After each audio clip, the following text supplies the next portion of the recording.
May nagtanong sa akin, Boss Ray, patulong naman po. Totoo po ba ito? Salamat po. Naka-follow din po ako sa TikTok mo. Salamat. Bugok na Ola, Legal Department. Magandang araw.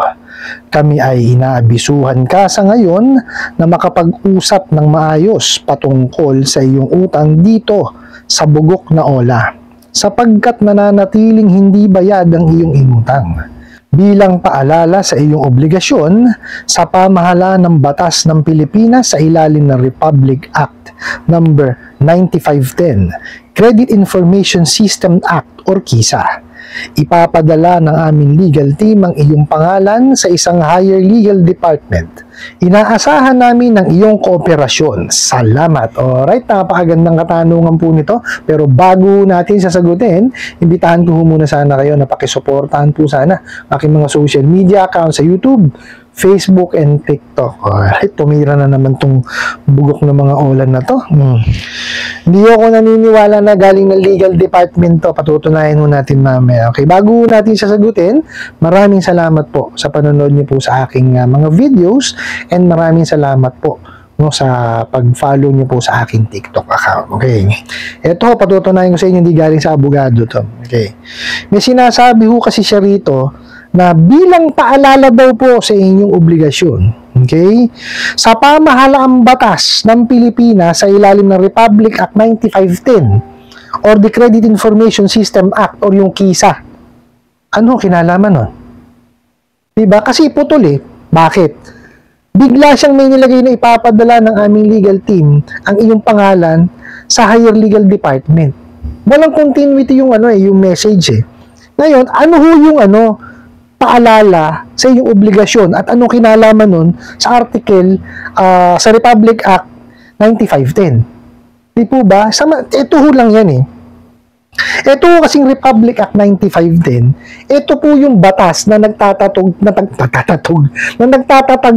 sa CIC. Okay po? So, anong kinalaman nun sa utang po ninyo? Di po ba? Samantalang ho, ang CIC po, siya po ang lagakan, okay, na mga basic information po ng lahat ng financial institution. Pag sinabi yung financial institution, lending, financing, bangko, insurance, okay, kahit ho yung mga ola na yan. Okay, kasi ho, ito pong Republic Act 9510 na to, ito po yung batas na nagtatayo sa CIC. Okay? Bakit po siya kailangan itayo? Kasi napansin na po ng gobyerno natin na kailangan na po na magkaroon ng isang institusyon, na paglalagakan po ng mga basic information ng mga nanghihiram para po kahit papano may pagkukunan po ng information. Kung maganda po yung pagbabayad, yung credit history niya, tsaka po kung tawag dito para din makita ng ibang mga institution yung record po. Para lang siya magkaroon ng standard. Okay? Yun po yung KISA. Ano kinalaman doon sa sinasabi nila? Ano yung may sinasabi pang paalala eh? Di ba? Bilang paalala sa iyong obligasyon. Di po ba? Anong kinalaman ng CIC ron? Samantalang chinik ko po ito. Kumpanya na to, itong ola na to. Hindi naman submitting to, tsaka yung accessing. Wala ho. Nakita niyo ho required po lahat ng financial institution na mag-submit ng basic information. Samantalang to hindi. Totoo po yan. Batas yan. Kaya nga ho batas eh. Diba? Patutunayan ho natin yan. Okay? Sa section 5A po nakalagay is yung banks, quasi-banks, their subsidiaries and affiliates, life insurance companies, credit card companies, and other entities that provide credit facilities are required to submit basic credit data and updates thereon on a regular basis to the corporation.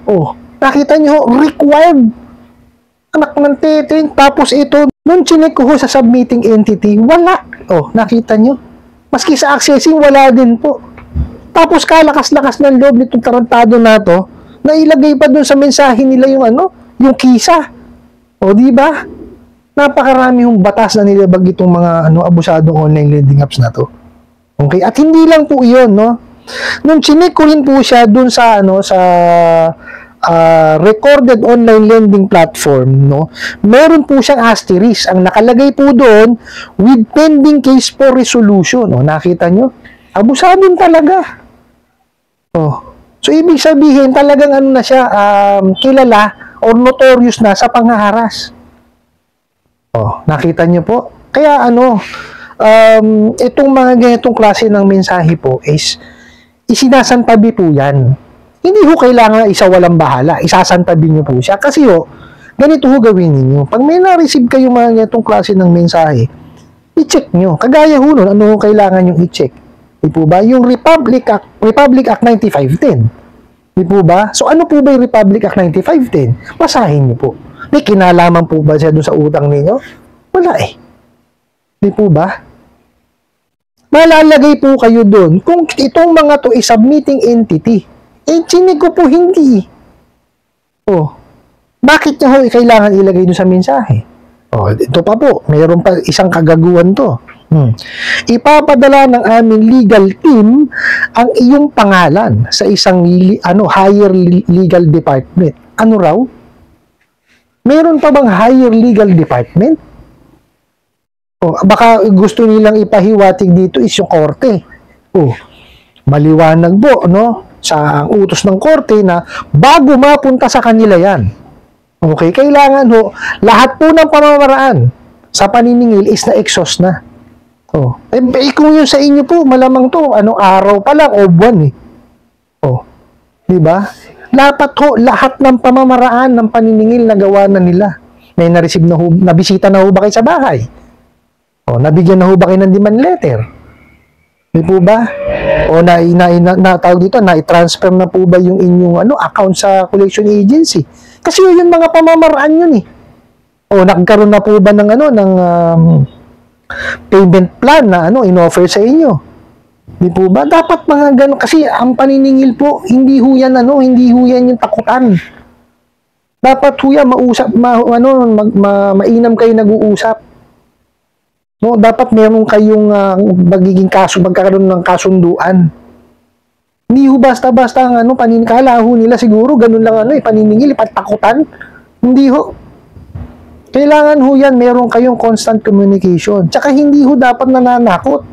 Hindi ho nang babarag. O, paano nyo sila kakausapin kung ganyan? Di po ba? O tapos gusto nila, para daw makapag-usap ng maayos tungkol sa inyong utang. O kung hindi nyo ba naman sinalbahi agad eh. Diba wala pang due date kung sino-sino na tinatawagan nyo. Pati yung walang kinalaman sa utang, sisingilin ninyo. Magago talaga kayo eh. Diba? Tapos gusto nyo makapag-usap ng maayos. Sino makikipag-usap sa inyo ng maayos kung una pa lang binalagbag nyo na yung mga kliyente nyo? Excuse me po. Di ba? Sa inyo muna magsimula bago nyo sabihin sa kliyente nyo yan.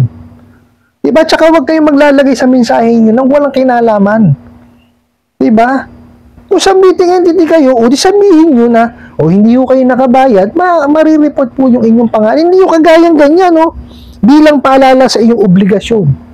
Tapos bigla nyo babanatan ng Republic Act 9510, ano kinalaman nun?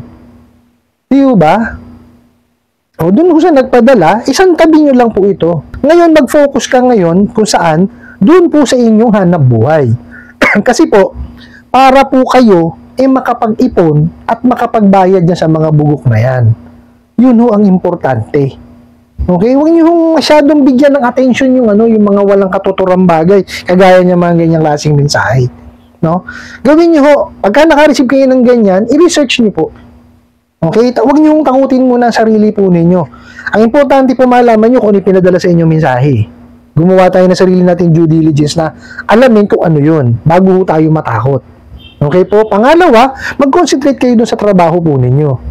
Para po kayo makapag-ipon ng mabayaran po ninyo sila. Para po matapos na yung mga pananakot sa inyo ng mga bugok na. Kasi hindi yung matatapos yan pagka ganyan ng ganyan.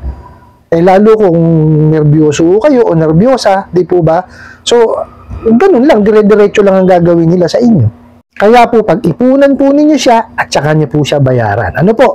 I hope nasagot ko po itong katanungan na to at sana po yung makatulong. Maraming salamat po sa inyong walang sawang pagsuporta at panonood sa aking mga videos. Maraming salamat po sa inyong pag-like, pag-share, pag-comment at pagtatanong. And kunin ko na rin po itong opportunity na to na imbitahan po sana kayo na pakisuportahan po sana ang aking mga social media account sa YouTube, Facebook, and TikTok. Hanggang sa muli po. Yun lang.